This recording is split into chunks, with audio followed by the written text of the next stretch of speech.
지난 5월에 42년 만에 한미 미사일 지침이 종료가 됐습니다. 그래서 이는 우리 항공우주 관련된 방위산업 자체가 발전할 수 있는 새로운 계기가 됐다라고 생각을 하고 있고요. 우리 민주당은 이에 대한 발전 방향을 마련하기 위해서 우주 항공 방위산업 TF를 설치하게 됐습니다. 오늘 그 첫 회의로 관련 부처인 과학기술부, 국방부, 산업통상자원부로부터 업무 보고와 또 향후 계획을 듣고 토의를 하는 그런 깊은 자리를 마련하게 됐습니다. 대한민국 우주항공시대 개막을 뒷받침할 우주항공방위산업 TF가 오늘 힘찬 비상을 시작합니다. 한미연합사 부사령관과 미사일사령부 사령관을 역임하신 육군대장 출신 김병주 의원님을 단장으로 모셨습니다. 우주항공방위 분야에 있어 당내 최고의 전문가이기 때문에 제가 특별히 부탁을 드렸습니다. 중책을 흔쾌히 허락해 주셔서 감사합니다. 존경하는 김진표 의원님과 관련 상임위원님께서 동참해 주셔서 감사드립니다. 문재인 대통령님과 바이든 대통령의 지난 한미 정상회담에서 42년간 유지됐던 MCTR 미사일 지침이 종료됐습니다. 이로써 미사일의 사거리뿐만 아니라 우주 발사체 개발, 드론 연구 등 독자적인 우주 개발 연구에 걸림돌로 작용해왔던 족쇄가 완전히 사라졌습니다. 대한민국 우주 항공 산업의 새로운 장이 열린 것입니다. 박정희 대통령이 경부 고속도로를 건설하고 김대중 대통령께서 IT 고속도로를 만들었다면 문재인 대통령께서는 우주 시대로 나가는 고속도로를 연 것이라고 합니다. 우리 김명주 단장님이 강조한 말입니다. 우주 시장의 잠재력은 그야말로 무궁무진합니다. 2019년 기존 산업 규모가 3,800억 달러였는데 오는 2040년까지는 무려 1조 1,000억 달러를 넘어설 것으로 예측됩니다. 대부분 전문가들은 우주를 인류 마지막의 투자처로 손꼽고 있습니다. 이 때문에 세계 각국들은 15세기 대항해 시기에 비견될 정도로 우주 개발에 나서고 있습니다. 소행성 탐사, 민간인 우주에 위성과 AI, 빅데이터, 클라우드 등을 접목한 서비스 개발 등 다방면에 걸쳐 경쟁이 심화 중입니다. 우주 항공 시대로 향하는 대한민국의 발걸음도 빨라지고 있습니다. 지난 5월 한미 정상회담 후속 조치로 우리는 50년 만에 재개된 유인 달 탐사 프로젝트인 아르테미스 미션에 참여국이 되었습니다. 오는 10월엔 우리 손으로 만든 발사체 누리호 발사가 예정되어 있습니다. 이번 발사가 성공하면 대한민국은 세계 7번째로 자체적인 우주 수송 능력을 갖춘 나라가 됩니다. 한국형 위성 항법 시스템 KPS 개발과 달 궤도선 KPLO 발사 계획 등 우주 강국 도약을 위한 다른 로드맵들도 차근차근 준비되고 있습니다. 지난 4월에는 한국형 전투기 사업 KF-21 보라매의 시제기 1호기가 출고됐습니다. 4세대 이상의 초음속 전투기 자체 개발에 성공한 전 세계 8번째 국가의 반열에 오르게 된 것입니다. CNN 등은 KF-21 가격 경쟁력이 미국의 F-35보다 우수하다면서 한국이 군사 항공 거인의 독점적 클럽에 합류했다고 평가했습니다. 군사 기술을 넘어 경제적 측면에서 KF-21의 파급 효과는 막대할 것으로 예상됩니다. 직접적인 경제 효과만 8조 원에 달하고 전체 항공기 산업의 생산 유발 효과는 24조 원에 이를 것으로 전망하고 있습니다. KF-21은 2032년까지 120대가 실전 배치될 예정입니다. 계획이 차질 없이 진행된다면 미들급 전투기 시장의 판도가 바뀌고 우리 항공 방위력 또한 획기적으로 증강될 것입니다. 더불어민주당은 미래 과학기술의 집합제이자 핵심적인 성장 동력인 우주항공 분야를 전폭적으로 지원하겠습니다.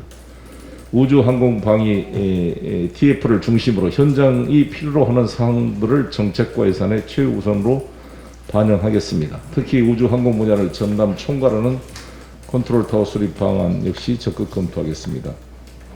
이 참여하신 위원님과 함께 빠른 시간 내에 대덕의 항공우주연구원과 전남 고흥의 우주발사기지 그리고 사천에 있는 카이 본사를 현장 방문해서 사항들을 점검하고 저희가 민주당이 항공우주 방위산업을 뒷받침할 사안들을 점검하도록 하겠습니다. 많은 활동 부탁드립니다. 감사합니다.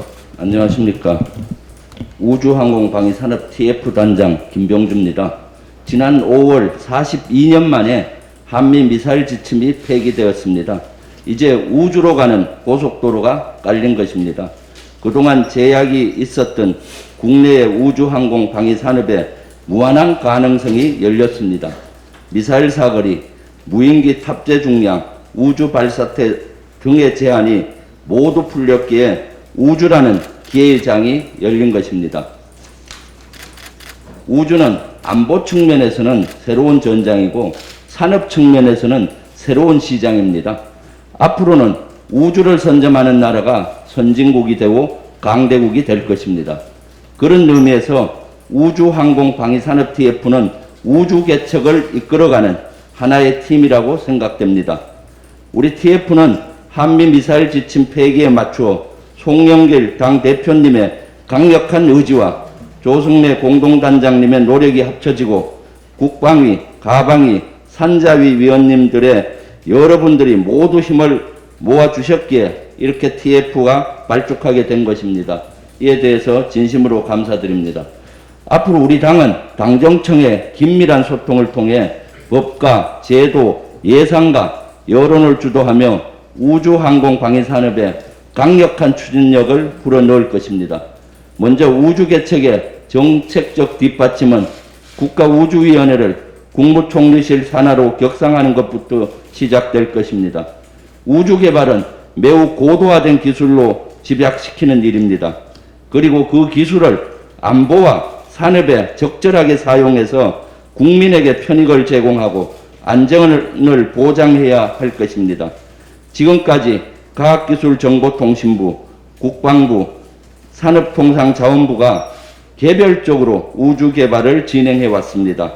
이제 오늘을 기점으로 각 부처는 우주항공방위산업 TF위원님들과 자주 머리를 맞대고 지혜를 모아서 통합 개발 계획을 세워야 할 것입니다.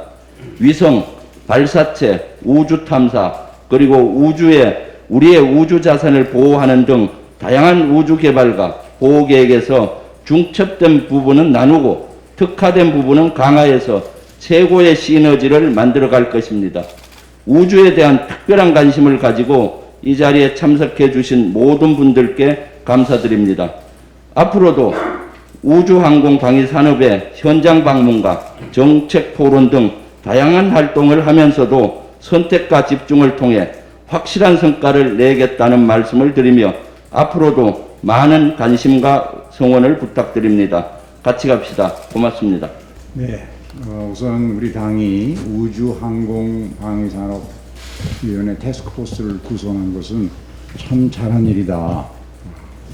어떻게 보면 조금 늦은 감이 있는데 우리 당 대표께서 아주 신속한 좋은 결정을 내려주셨다고 생각합니다. 왜냐하면 방금 김병주 위원장님 말씀처럼 42년 만에 이제 미사일 지침이 해제된 것은 그야말로 우주 고속도로의 길을 열었다. 그러니까 탄도미사일 발사 플랫폼을 변형한 우주 발사체 발사의 길이 열린 것입니다. 그래서 이제 새로운 전장으로서의 우주를 어떤 나라가 선점하고 거기에 동참하느냐 안 하느냐에 따라서 세계를 선도하는 국가의 자격이 결정되리라고 저는 생각합니다. 우주과학은 종합과학입니다. 그런 점에서 제발 정부에 부탁드리고 싶은 것은 지금까지처럼 좁은 시야에 빠져서 부처 이기주의에 있으면 이 우주과학은 실패합니다. 그래서 제가 지난 6월 24일 날 현행 우주개발진흥법 개정안을 냈는데 저는 그 위원장을 과기정통부 장관으로 해서는 절대 안 된다. 대통령으로 올려야 된다. 그런데 과학기술 정보방송통신위원회에서 조승래 간사가 많은 그 부처 과기부의 반대가 아마 있었던 것 같은데 그렇게 해서 그것도 어렵게 해서 제가 냈던 안보우주분과위원회와 함께 이걸 총리로 바꾸는데 저는 지금도 미흡하다고 생각합니다. 미국의 이 똑같은 위원회 당연히 바이든 대통령이 위원장입니다. 러시아도 마찬가지입니다. 세계 선도국가 다 우주과학은 그 나라의 최고 지도자가 해야 되는 이유는 종합적으로 모든 역량을 다 합쳐야 되는 데다가 그 다음에 이것은 그렇게 해야만 이게 선도 국가의 이미지, 국력의 종합적인 상징이 됩니다.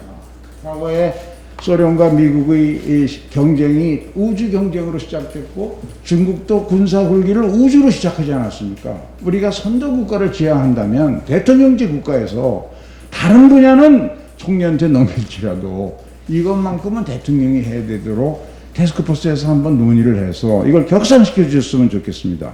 그런 점에서 저는 김병주 위원장님이 우리 군에서 한미 연합사 사령관, 부사령관을 했고 미사일 사령관을 하신 분이어서 큰 기대를 겁니다. 우주는 현실적으로 예산을 쓸 수 있는 모든 가능성이나 모든 기술을 종합하는 것은 사실은 국방에서 하지 않으면 못합니다. 그런데 국방이 자기 아집에 빠지지 않고 과기부나 산자부나 모든 기술을 다 통합해서 운영해야 되기 때문에 더 이렇게 강조드리고 싶은데 우리 벤처기업 중에 카이스트 출신들이 만든 세트릭 아이가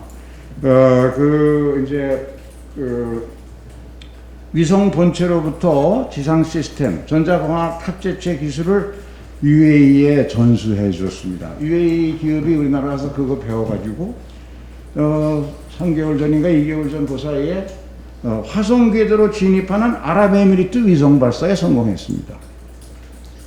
우리도 충분한 기술 역량을 갖추고 있는데 이걸 종합하는 에너지와 파워와 리더십이 없는 겁니다. 그런 점에서 우리 당에서 김병주 위원장 같은 역량 있는 분이 주도해서 이 에너지를 만들어서 정부의 이 부처 할거지를 극복해야만 이 문제는 성공시킬 수가 있습니다. 그런 점을 좀 위원님들이 함께 고려해 주셨으면 좋겠습니다. 이 규제가 풀리고 나서도 과기부가 많이 바쁜 걸로 알고 있습니다. 네, 말씀 청해 듣겠습니다. 네, 안녕하십니까. 과학기술정보통신부 제1차관 원태입니다. 먼저 바쁘신 일정 가운데 오늘 그 우주항공 방위산업에 관심을 가주시고 또 모두 발언해 주신 송영길 당대표님께 감사 말씀을 드립니다. 또 우주항공 방위산업 TF를 마련해 주신 우리 김병주 공동단장님과 또 위원님들께 감사를 드립니다. 요즘 그 과학기술 분야 중에서 가장 뜨거운 현안 중에 하나가 바로 우주입니다. 이거는 이제 한미 미사일 지침 폐지가 계기가 돼서 민간뿐만 아니라 국방 여러 분야를 중심으로 활발하게 움직이고 있습니다. 한미 미사일 지침 폐지는 단순한 사거리 800km 제한 폐지를 넘어서 그동안 액체 발사체만 발사할 수 있었던 것을 고체 더 나아가 하이브리드 발사체까지 확대하게 되었습니다. 또 지금까지는 지상에서 고정식으로만 발사했던 것을 해상에서 또 공중에서 차량에서 자유자재로 발사할 수 있는 그런 기회장이 열렸습니다. 정부에서는 이번 미사일 지침 폐지를 계기로 민간에서 또 국방에서 마음껏 우주 산업의 역량을 펼칠 수 있도록 정책적인 지원과 제도 개선을 위해서 최선의 노력을 다하겠습니다. 그렇게 해서 앞으로 대한민국에서도 보잉, 에어버스, 탈레사와 같은 글로벌 종합 우주 기업이 탄생할 수 있기를 기대를 합니다. 감사합니다.